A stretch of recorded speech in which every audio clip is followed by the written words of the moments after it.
The story of how it all began wasn't something Marcus would ever forget, because it started with something so small, so trivial, and yet it revealed just how rotten his neighbor Karen really was under all the pretense of order and neighborhood standards. When Marcus first moved into the subdivision, he was proud. He had worked hard to buy that lakeside home, a quiet place where he could relax after long hours at his job as a project manager. He wasn't loud. He didn't throw parties. He didn't leave junk in the yard. He was the kind of neighbor anyone should have been grateful to have. But Karen, the self-proclaimed queen of the HOA, saw him not as a neighbor, but as a problem. She had a way of watching everything he did. Her blinds twitched when he mowed the lawn, her nose wrinkled when he set up his grill, and her voice always dripped with condescension when she reminded him of the rules. At first, Marcus tried to shrug it off. Everyone had that one nosy neighbor, right? She was harmless, so he thought. The first time it happened, Marcus didn't even suspect her. He had ordered a new set of woodworking chisels. The tracking numbers showed delivered, but when he came home from work, there was nothing on the porch. He thought maybe the delivery driver had left it at the wrong house, so he walked around, checked his garage, even called the carrier. Nothing. He ended up buying another set, chalking it up to bad luck. Then it happened again. A week later, a box of books he had ordered gone. Same story. Tracking showed delivered. Porch was empty. This time, he felt the irritation rising in his chest. He had security cameras, but they were motion activated, and sometimes the system glitched. The footage around delivery time had been mysteriously blank, but Marcus wasn't a fool. He started watching. One late afternoon, when he came home earlier than usual, he noticed Karen walking her little fluffy dog down the street. She passed his driveway, glanced up at his porch, and her pace slowed. At first, Marcus thought maybe she was just being nosy the way she always was. But then he saw it, her hand reached out, quick and deliberate, and she snatched up the package that had been sitting by his door. She didn't hesitate. She didn't even look guilty. She just tucked it under her arm, looked around once, and then marched back toward her garage with her dog trotting happily beside her.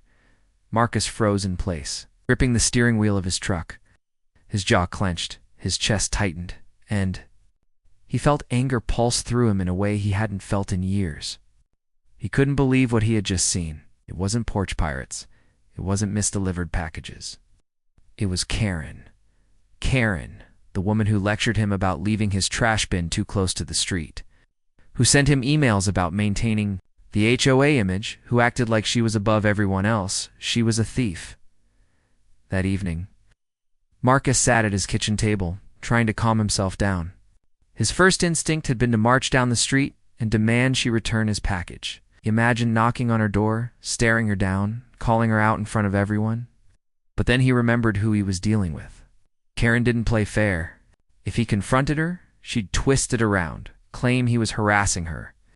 Maybe even file a complaint with the HOA or worse, call the police with some exaggerated story about feeling threatened.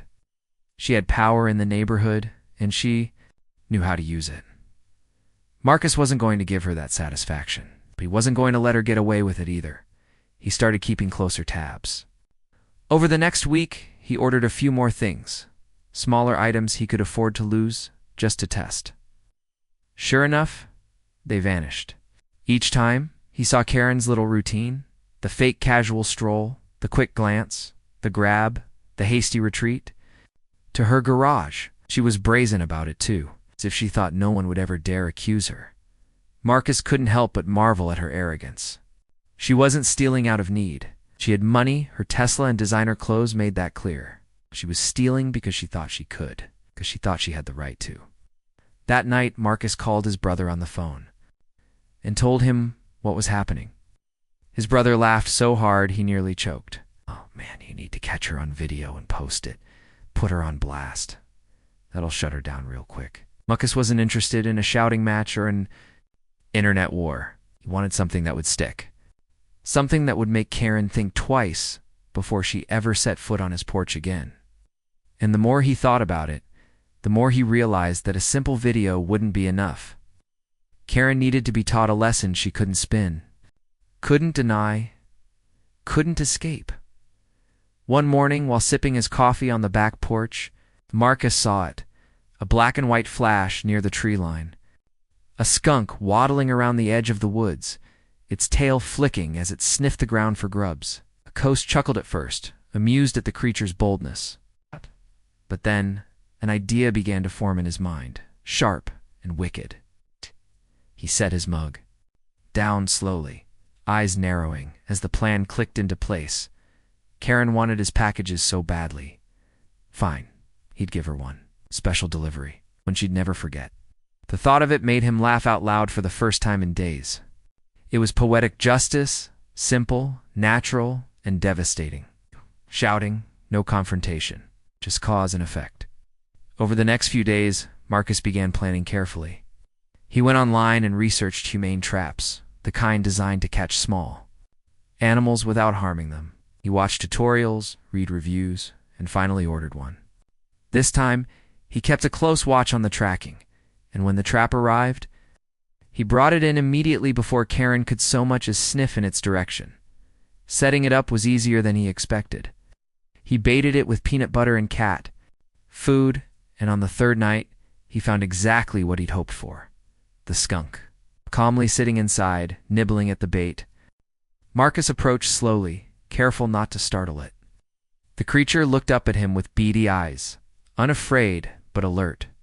He chuckled softly, shaking his head. "Don't worry, little guy," he murmured. "You're not in trouble. You're about to help me teach someone a lesson." He kept the skunk safe, fed and calm while he prepared the decoy package. He found an old shipping box in his garage, reinforced it with cardboard, and punched discreet air holes. He lined it with mesh so the skunk would have room to breathe and move. Then he sealed it with packing tape, added a fake label he printed from his computer, and set a couple of heavy objects at the bottom to make it feel authentic. To anyone passing by, it would look just like a normal delivery. But Marcus knew better, and soon so would Karen. For the next couple of days, Marcus rehearsed the setup in his mind, timing it perfectly. He knew Karen's routine now the way. She walked her dog in the afternoon, the way she always looped past his house. He'd make sure the package was waiting right there on his porch, too tempting for her sticky fingers to resist. As the day approached, Marcus felt a thrill he hadn't felt in years. It wasn't just about revenge. It was about justice, about finally turning the tables on someone who thought she could push him around and get away with it. Oh. He imagined her smug little face when she lifted the box, her grin when she thought she'd stolen something valuable, the look of pure horror when she opened it. It was coming, and Marcus was ready. The day Marcus put his plan into motion started out deceptively quiet. The kind of morning where sunlight poured down in warm sheets and the only sound was the occasional bird chirping from the treetops. Marcus woke earlier than usual, his mind buzzing with anticipation. For days he had prepared everything. The trap had worked perfectly. The skunk was still calm. The decoy package looked real enough to fool anyone. And Karen's predictable routine was as reliable as clockwork. Today was the day. He checked the box one more time, making sure the air holes were discreet but functional, that the tape looked like something a delivery driver would have sealed. He tested the weight by lifting it solid enough to feel genuine. If Karen picked it up, she'd never suspect anything until it was too late. He placed the box carefully on his porch around noon, right after the real mail carrier had dropped off the day's deliveries. It blended in perfectly, sitting there in the shade, innocuous. Waiting, Marcus positioned himself in his living room. Blinds tilted just enough so he could see the street without being noticed. His glass of iced tea sat on the coffee table, condensation running down the sides untouched. His pulse quickened when he saw Karen, right on schedule. She came strutting down the sidewalk with her little white dog tugging at the leash. Her oversized sunglasses perched on her nose. A smug smile etched across her face like she owned the world. Even from his window, Marcus could feel her arrogance radiating like heat off asphalt. She didn't stroll so much as she patrolled, eyes flicking toward every house, as though searching for imperfections only she had the authority to correct. When she neared his property, Marcus held his breath. She slowed down, her head turned. Her pace became almost too casual, as though she didn't want to seem obvious. but Marcus knew her tells he'd been watching long enough. Her grip tightened on the leash. Her dog barked once, and she snapped, "Quiet, princess," before glancing quickly up and down the street. She stepped off the sidewalk and up the path toward Marcus's porch, her shoulders squared like a soldier on a mission. She pretended to glance at the flowers by his steps, even bent slightly as though admiring them, but her hand darted out, fast, snatching the box from where it rested. She hefted it once, testing the weight, and smiled with satisfaction. Without hesitation, she tucked it under her arm, adjusted her sunglasses, and turned sharply. Marching back toward her house with the box secure in her grip, Marcus nearly laughed out loud. His trap had worked flawlessly. Karen disappeared into her garage, pressing the remote button to close the door behind her. That was the last moment she was seen in control of the situation. For about 20 minutes, everything remained still. Marcus sat on his couch, sipping his tea now, grinning at the thought of what was about to unfold. He pictured her carrying the box inside, setting it on her kitchen counter, grabbing scissors to open it. The skunk inside, startled and confined, would have no hesitation, unleashing its defense the moment the box was torn open, and then it began. The first sound was faint. It's muffled through the walls, but Marcus heard it. A shriek, high-pitched and panicked. Then another, louder this time. His eyes widened with glee. Seconds later, the garage door slammed open with such force it rattled, and Karen came stumbling out into the driveway like a woman possessed. Her hair was wild, her clothes disheveled. But more than that, Marcus caught a whiff of it. Even from where he sat inside, she stank. The skunk had fired its weapon, and the smell rolled out of the open garage like a physical cloud. It was sharp, acrid, so pungent that Marcus instinctively pinched his nose. Even while laughing uncontrollably, Karen staggered into the sunlight, gagging, waving her arms as though trying to fan away the invisible stench clinging to her. "My God, oh my God," she screamed, her voice breaking. "It's in my house. It sprayed everywhere." Her little dog yipped and yelped beside her, clearly distressed by the smell. Karen bent over, retching, clutching her knees. Neighbors started emerging from their homes, drawn by the commotion. First one couple peeked out, then another, until nearly half the street was watching from their yards or porches. And the moment they caught a whiff of the air, most of them recoiled, covering their noses. What happened? Someone called from across the street. Karen, red-faced and furious, pointed shakily toward Marcus's house. He set me up. He put a skunk in a package. It sprayed me. It's in my garage. It ruined everything. The neighbors blinked at her, stunned. Into silence for a moment. Then, slowly, some of them began to smirk. Few even chuckled. Because the truth was, everyone knew Karen had sticky fingers. Everyone had whispered about how their packages sometimes went missing, how she always seemed to have new gadgets or trinkets she never admitted to buying. Until now, no one had proof. But her reaction, her rage, her smell, it was evidence enough. Marcus finally stepped out onto his porch, leaning casually against the railing with his tea in hand. He made sure his expression was calm, almost sympathetic, though the sparkle in his eyes betrayed his amusement. "You all right, Karen?" he called sweetly. Her head snapped toward him, her face twisted in fury. You did this. You tricked me." What? Marcus raised an eyebrow, tilting his head. "Tricked you? Into what? Taking a package off my porch?" The crowd of neighbors erupted into laughter. Karen froze, realizing too late what she had just admitted out loud. Her jaw opened and closed like a fish, gasping for air. The stench was so thick now that several neighbors backed away, waving their hands in front of their faces. One man muttered, "Smells like justice to me." Karen's humiliation deepened as she tried to salvage her dignity. He's dangerous. He's setting traps. I'm calling the HOA. I'm calling the police." "Go ahead, Marcus," replied coolly. "But you might want to take a shower first. Maybe 3 or 4. The laughter grew louder. Karen shrieked in frustration, stomping her foot, which only made her look more ridiculous. She rushed back into her house, slamming the door, but not before leaving behind a trail of the horrendous smell that clung to everything she touched. The next few days were nothing short of delicious for Marcus. The neighborhood buzzed with talk of the skunk package. People replayed the scene over and over, some adding dramatic flair to the retelling. Kids giggled whenever they saw Karen, whispering loudly about the stink queen. Neighbors, who had once avoided Marcus, now approached him with smiles, congratulating him quietly for doing what they had all secretly wished someone would.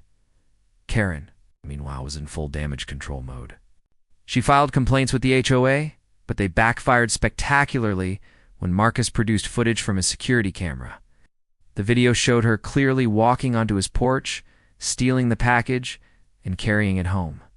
The HOA board members, embarrassed, had no choice but to acknowledge the truth. Instead of punishing Marcus, they reprimanded Karen for theft and misuse of her authority. Her reputation crumbled overnight. The skunk, for its part, was released back into the woods unharmed. Marcus opened the crate that evening, and the little creature waddled out, tail flicking, before vanishing into the trees. Marcus watched it go, smiling. In a way, it had been his partner in crime, or rather, injustice. But the smell in Karen's house lingered for weeks. Skunk spray wasn't something you could just wash away with soap and water. It seeped into fabrics, carpets, walls. Neighbors said they could smell it from the sidewalk every time they walked by. Karen hired cleaning crews, bought expensive deodorizers, even tried repainting parts of her garage, but nothing worked completely. Her humiliation wasn't just public, it was permanent, and Marcus, for the first time since moving into the neighborhood, he felt true peace. Not because the HOA was suddenly kinder or the rules looser, but because Karen had finally been knocked off her self-made throne. She had stolen her last package from him, and the lesson she learned would linger as long as that smell haunted her house. The aftermath of Karen's humiliation was like watching a slow-motion domino effect. One small push, the skunk ends suddenly. The entire careful facade she had built over years collapsed in front of everyone. For the first time since Marcus had moved into the neighborhood, he felt like the balance of power had shifted. It was no longer Karen dictating the rules, nitpicking, and acting as though she owned the subdivision. It was Karen on the defensive, and it was glorious the very night of the incident. The smell lingered so heavily that neighbors across the street couldn't even open their windows without gagging. Some complained directly to her, but she slammed the door in their faces. The next morning, word had spread even further. Joggers slowed as they passed her driveway, whispering and chuckling, and even the mail carrier couldn't resist smirking. When he had to hold his nose while delivering to her, Karen tried to act as though nothing had happened. She posted on the neighborhood Facebook group, claiming she had been the victim of a dangerous prank.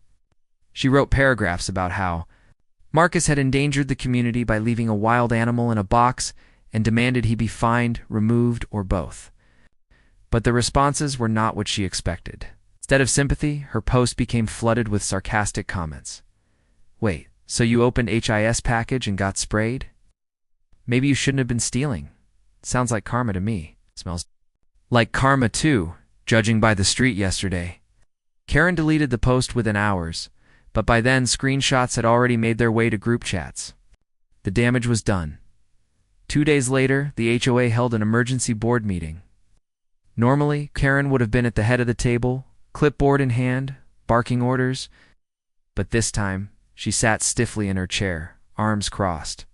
Sunglasses perched on her nose, even though the meeting was indoors. Marcus showed up prepared.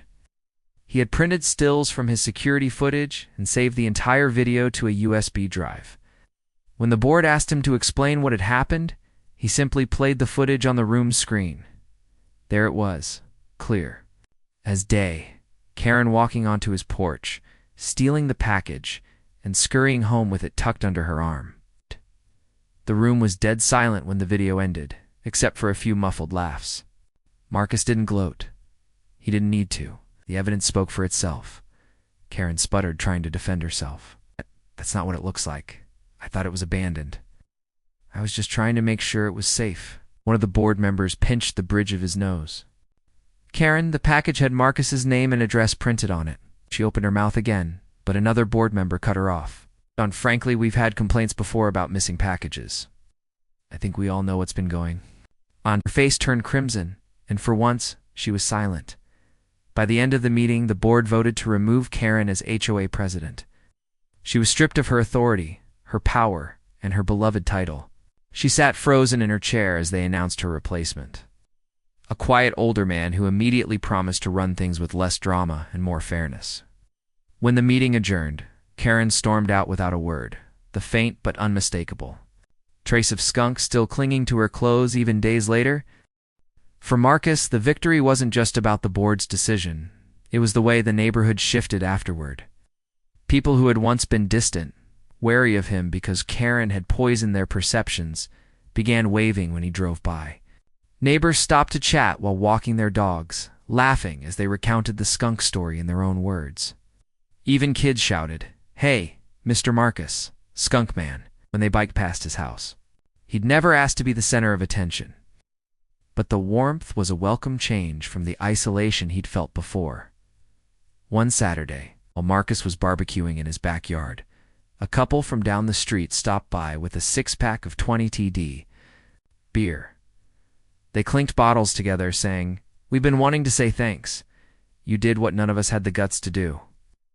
Marcus grinned, shaking his head. "I didn't do anything.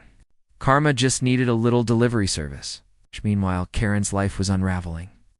The skunk smell in her house became a nightmare. She had tried everything: vinegar scrubs, baking soda, expensive odor-removing machines, professional cleaners, but nothing erased it completely. It seeped into her garage walls, into her car, into her curtains. She showed up at the HOA office weeks later, demanding reimbursement for property damage. When asked for proof of who caused the smell, she fumbled again. No one took her seriously anymore. The viral factor didn't help. A neighbor's teen had filmed her meltdown in the driveway the day she got sprayed, and the video exploded online. Millions of views later, she was infamous as the package pirate who got skunked. Memes flooded social media. Someone edited the video with dramatic music, another with cartoon sound effects. The comment sections were brutal. She earned every whiff new perfume. Oh, the skunk. An instant karma smells so sweet. Karen couldn't escape it. Even when she went grocery shopping, strangers whispered or smirked when they recognized her. Marcus tried not to revel too much in her downfall, but sometimes he couldn't help it.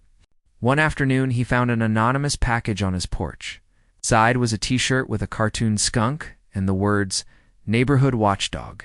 No note, no signature. He laughed so hard he nearly fell over. The next weekend, he wore it while mowing his lawn. Nearly every neighbor who saw him burst out laughing, giving him thumbs up or clapping. Karen, on the other hand, began retreating from public life. She stopped walking her dog, too embarrassed to face the neighbors. When she did leave her house, she wore oversized hats and sunglasses, as if she could disguise herself, but the faint smell always gave her away. Her house became a fortress of closed blinds and silence. Rumors swirled that she was considering selling. Marcus didn't care either way. For the first time since moving in, he felt peace. He didn't have to worry about his packages disappearing. He didn't have to endure Karen's constant criticisms. His weekends were spent in genuine relaxation, barbecuing, woodworking, enjoying his porch without glancing over his shoulder. But the final act of poetic justice came months later. A for sale sign appeared in Karen's front yard. Word spread fast she was leaving. No one was surprised, and no one was sad. At the open house, Marcus noticed potential buyers wrinkling their noses even though she had repainted, recarpeted, and hired every cleaning company in town. The smell had sunk too deep. Eventually, she sold at a significant loss, unable to recoup what she had once bragged was her most valuable asset. The day the moving trucks rolled in, Marcus sat on his porch with a glass of iced tea watching. Karen stomped around the yard, barking orders, her face twisted in bitterness. She caught his eye once, glaring with venom, but Marcus only raised his glass in a small, polite toast. She turned away without a word, climbing into her car. And for the first time in years, the street felt lighter when she drove off. The neighborhood threw a block party the next week, not officially, to celebrate Karen's departure. But everyone knew. Marcus was invited, and he showed up with a tray of ribs, fresh from his smoker. People crowded around him, laughing, thanking him again, retelling the skunk story as if it were a neighborhood legend. For the first time since moving in, Marcus felt like he truly belonged. Later that night, as he walked back home, the air was quiet and calm. The stars shimmered above the tree line, and the soft sounds of the lake lapped in the distance. Marcus leaned on his porch railing, sipping the last of his tea, and thought about how it had all played out. He hadn't set out to be a hero. Hadn't wanted attention. All he'd wanted was peace and fairness. And sometimes he realized the universe has a funny way of delivering both. He spotted movement at the edge of the woods. There, waddling slowly along the tree line, was the familiar black and white shape of a skunk. Marcus chuckled softly, raising his glass in its direction. "To you, little buddy," he murmured. "Couldn't have done it without you." And with that, he turned back toward his house, the smell of smoked ribs still lingering in the air. The neighborhood finally at peace.